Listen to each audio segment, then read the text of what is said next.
This is one of the most difficult challenges to belief in God. If God is all good and all powerful, then why is there evil and suffering in the world?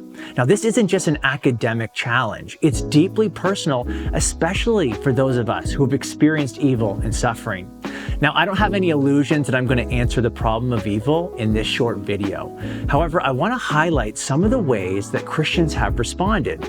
These are typically called theodicies. They are reasons why God might allow bad stuff to happen.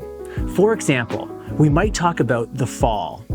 The world isn't the way God originally made it. Human beings were placed into the Garden of Eden, and it was good. But they disobeyed. They brought sin into the world, and that act of sin has consequences. The Apostle Paul says that the whole creation has been groaning. So there's the fall. Next, some Christians appeal to human free will as another reason why God might allow evil and suffering in the world. The free will theodicy posits that evil and suffering exist as a consequence of humans having the freedom to make choices, which includes the possibility of choosing to do evil. As a matter of fact, the Bible's full of people exercising their free will in disobedience of God, and suffering results. Another reason might be for a greater good.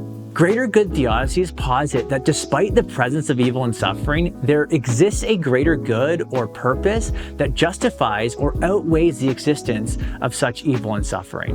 One example is found in Genesis 50:20. Joseph endures tremendous evil at the hands of his brothers, but he says to his brothers, "As for you, you meant evil against me, but God meant it for good to bring it about that many people should be kept alive as they are today."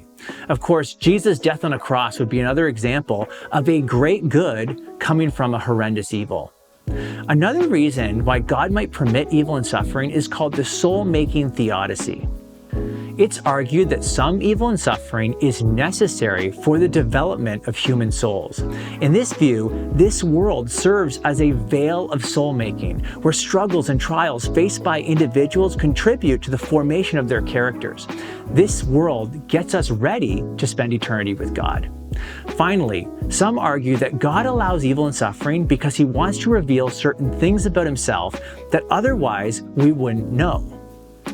For example, it's in a world with sin that God demonstrates his grace, his mercy, his forgiveness, his justice, and even his enemy love.